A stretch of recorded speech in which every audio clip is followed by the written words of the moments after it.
ಈ ಬಗ್ಗೆ ಇನ್ನಷ್ಟು ಮಾಹಿತಿಯನ್ನು ಪಡೆಯೋಣ. ನಮ್ಮ ಪ್ರತಿನಿಧಿ ಬಾಬು ಅವರು ದೂರವಾಣಿ ಸಂಪರ್ಕದಲ್ಲಿದ್ದಾರೆ. ಬಾಬು, ಈಗ ತಾನೇ ಗೊತ್ತಾಗ್ತಾ ಇರುವಂಥದ್ದು ಇಡೀ ಕನ್ನಡ ಸಾಹಿತ್ಯ ಲೋಕಕ್ಕೆ ಒಂದು ದೊಡ್ಡ ನಷ್ಟ ಅಂತ ಹೇಳ್ಬೋದು ಎಲ್ ಭೈರಪ್ಪನವರ ನಿಧನ.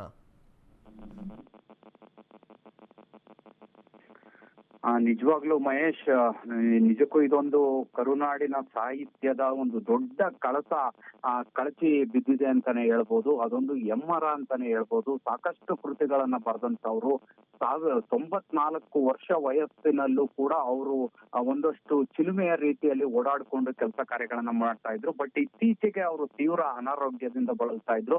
ಬಸವನ ಗುಡಿಯ ಏನು ರಾಷ್ಟ್ರೋತ್ಥಾನ ಆಸ್ಪತ್ರೆ ಇದೆ, ಅಲ್ಲಿ ಅವರಿಗೆ ಚಿಕಿತ್ಸೆಯನ್ನ ನೀಡಲಾಗ್ತಾ ಇದ್ದು. ಬಟ್ ತೀವ್ರ ಅನಾರೋಗ್ಯ ಕಾಡ್ತಾ ಇತ್ತು. ಹಾಗೆಯೇ ವಯಸ್ಸು ಕೂಡ ಆಗಿದ್ದರಿಂದ ಚಿಕಿತ್ಸೆಗೆ ಸ್ಪಂದಿಸದೆ ಅವರು ಇಹಲೋಕ ತೆತ್ತಿದ್ದಾರೆ. ನಿಜಕ್ಕೂ ಇದು ಕನ್ನಡ ಸಾಹಿತ್ಯಕ್ಕೆ ಒಂದು ತುಂಬಲಾರದ ನಷ್ಟ ಅಂತಾನೆ ಹೇಳ್ಬೋದು. ಇನ್ನು ಅವರ ಒಂದು ವೈಯಕ್ತಿಕ ಜೀವನದ ಬಗ್ಗೆ ಹೇಳ್ಬೇಕು ಅಂತ ಅಂದ್ರೆ, ಅವರು ಮೂಲತಃ ಹಾಸನ ಜಿಲ್ಲೆಯ ಚನ್ನರಾಯಪಟ್ಟಣ ತಾಲೂಕಿನ ಏನು ಸಂತೇಶಿವರಹಳ್ಳಿ ಅನ್ನುವಂತಹ ಒಂದು ಗ್ರಾಮೀಣ ಭಾಗದಿಂದ ಹುಟ್ಟಿ ಬಂದವರು.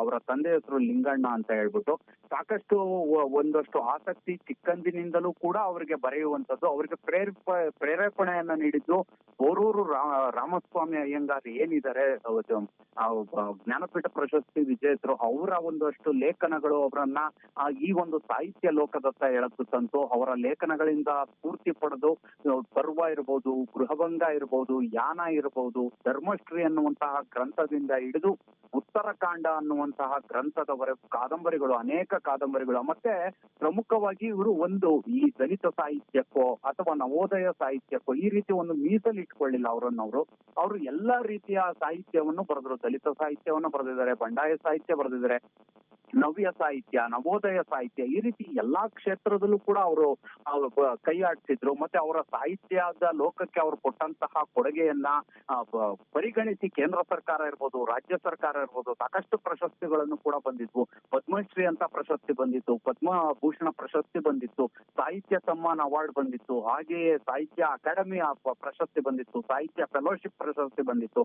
ಈ ರೀತಿ ಸಾಕಷ್ಟು ಪ್ರಶಸ್ತಿಗಳು ಅವರನ್ನ ಹುಡಿಕೊಂಡ್ ಬಂದಿದ್ವು. ಮತ್ತು ಅವರ ಲೇಖನಗಳು ಕೂಡ ಸಾಕಷ್ಟು, ಕೆಲವೊಂದಷ್ಟು ಲೇಖನಗಳು ಪರ್ವ ಇರಬಹುದು ಅಥವಾ ಉತ್ತರಾಖಂಡ ಇರಬಹುದು, ಈ ರೀತಿಯ ಕಾದಂಬರಿಗಳು ಸಾಕಷ್ಟು ಹರಿತವಾದಂತಹ ಲೇಖನಗಳಿಂದ, ಹರಿತವಾದ ಅಕ್ಷರಗಳಿಂದ ಅದು ಜನರನ್ನ, ಸಮಾಜವನ್ನ ತಿದ್ದುವತ್ತ ಮತ್ತೆ ಓರೆಕೋರೆಗಳನ್ನ ಅವರು ಸಾಹಿತ್ಯದ ಮುಖಾಂತರ ತಿದ್ದುವಂತ ಕೆಲಸವನ್ನ ಮಾಡ್ತಾ ಇದ್ರು. ನಿಜಕ್ಕೂ ಇವತ್ತು ಎಲ್ಲೋ ಒಂದು ಕಡೆ ನಾವು ಸಾಹಿತ್ಯ ಲೋಕದಲ್ಲಿ ಇಂತಹ ಒಂದು ಹಿರಿಯ ಜೀವವನ್ನ, ಇಂತಹ ಒಬ್ಬ ಹಿರಿಯ ಸಾಹಿತಿಯನ್ನ ನಾವು ಕಳ್ಕೊಂಡಿರೋದು ತುಂಬಲಾರದ ನಷ್ಟ.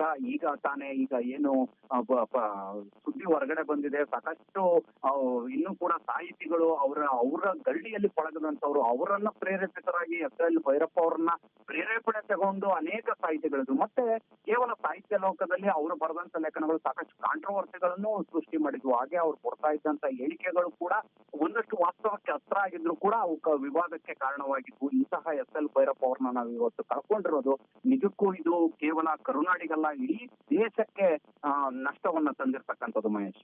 ಓಕೆ, ಧನ್ಯವಾದ ಬಾಬು ತಮ್ಮೆಲ್ಲ ಡೀಟೇಲ್ಸ್ಗಾಗಿ.